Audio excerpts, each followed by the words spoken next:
On this, we are joined by Dr. Meir Javedanfar, Iran lecturer at Reichman University. And as a reminder, we still have on the line Dr. Kobi Michael, so feel free to chime in and we'll have a nice discussion about Iran's influence in the region. I'm going to open with you, Dr. Javedanfar. When we're talking about a strike in Jordan, which militias are we talking about and how is there, and talk us through the strong Iran connection here. Well, the Iranian press and Hezbollah press are saying these are Iraqi resistance groups. They're not. Since the last I saw, they haven't mentioned any groups unless the situation has changed.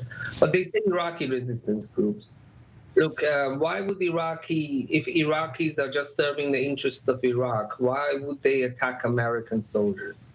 What does killing American soldiers, how does that serve Iraqi interests? It doesn't. Iraq is a country that's facing severe corruption and corruption issues, severe drought, severe economic problems.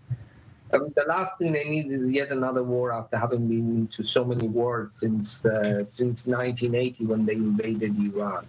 So the people who attack this are serving Iranian regime interests. They're not serving Iraqi interests. The Iranian regime, first and foremost, wants to expel the United States from this region. This is as part of its own ideology. It's also as part of the goal of the new alignment that it belongs to alongside Russia and China. They also share the same interest of wishing to push the United States out of the Middle East. There's the other goal. The Iranian regime, by killing American soldiers, it's hoping that the progressives in the U.S. will press the United States to end U.S. support for Israel. They very much see such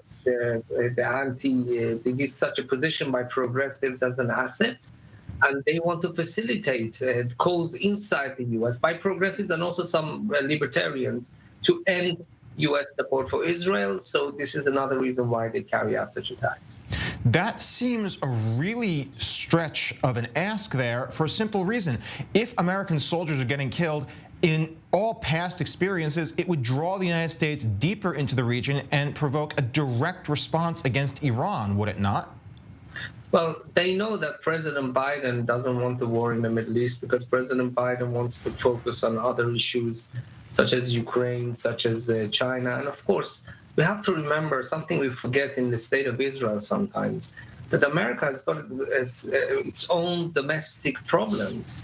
The huge issue of fentanyl, it has a $34 trillion debt. I mean, this is just crazy. Sorry, $1 billion debt.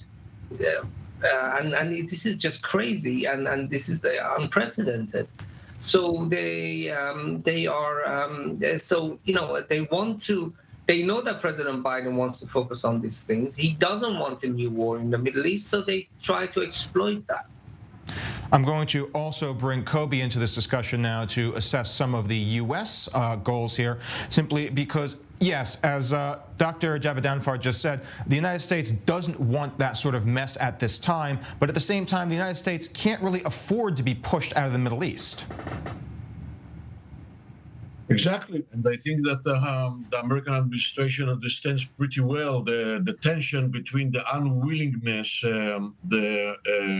to broaden the war on the one hand, and the need to be here and to keep the American prestige and to keep the American presence here because of its interests and because of its allies here in the region, and because of the understanding that what happens here projects immediately and impacts immediately the other conflict arenas in the entire globe.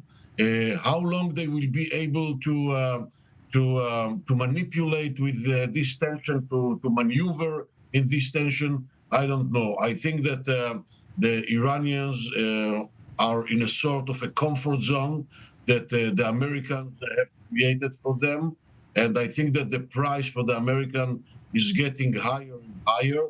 It's not only the 3 soldiers that were killed. We are talking about hundreds of frictions, collisions, and attacks on American forces in Iraq and Syria. And we are talking about attacks in the Red Sea. And I think that it is deteriorating, and we are getting closer to the moment that America will have to react directly against Iran. I'm going to turn back to Dr. Javedanfar to expand on this, because as we just heard from Kobe, it seems that the United States and Iran are on a collision course regardless of what Biden wants during an election year. If so, what should we expect? What kind of actions do we think are likely versus which are unlikely? That's it's really a coin toss at the moment, to be honest with you. I'm not so sure that President Biden still wants to broaden this war. Some people say because he's scared of fighting Iran, he's not scared of fighting Iran. That's not the issue. United States military right now is stretched. It's stretched the military support that it has to provide to the Ukrainians, support that it has to, in terms of the presence that must have near Taiwan. Let's not forget that the Taiwanese just recently had an election whereby the party that wants independence did better than the party that wants to improve relations with the Chinese, and that's really angered the Chinese. President Biden's got to look after what's happening with the Houthis, with us in Israel. The Americans are not their name. For example, the peak number of ships that they had was in 1987. United States has not been able to build the ships, although not in the same quality perhaps, but in the same quantity as the Chinese. So America has got some sensible reasons to be careful not to get dragged into another war. So based on that, I think even if President Biden is going to respond to the Iranians directly, he will still be careful not for it to escalate, because America, as far as he's concerned and as far as many Americans are concerned, has got bigger priorities regarding the issue of Ukraine. They're not doing too well. Regarding the issue of China, regarding the issue of the Houthis. So he's trying to be careful about it. I think that's the main issue. Meir, you're presenting a very bleak picture here of America with its waning strength and influence. Does that mean that Iran, China, and Russia's ascension in the region is going to go completely unchecked? Is that inevitable? It's not, but you are raising a very good point that not many news presenters are presenting, that we should no longer just look at Iran and assess Iranian actions from an Iranian regime point of view. It's very important, and I think you're doing a great job by adding another dimension, that Iran, for the first time, the Islamic Republic, belongs to an alignment. I don't want to call it an alliance, but it's a realignment. China and Russia, and they have shared interests.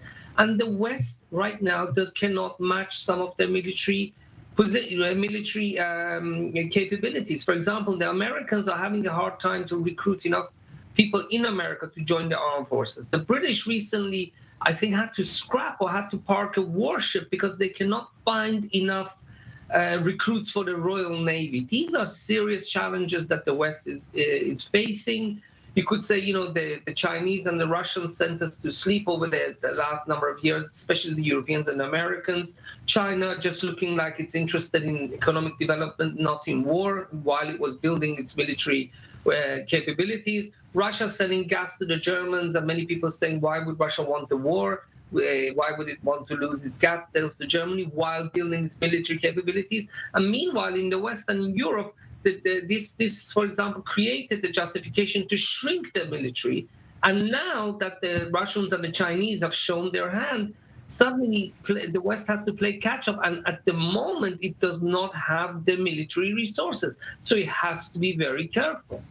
It is a very bleak picture of the future that you are painting, and a shifting world with spheres of influence. Dr. Javedanfar, thank you for breaking that down for us. I wish we had a happier ending for that part of the segment. Also, Kobe Michael, thank you as well for being on the line with us to break down these issues further.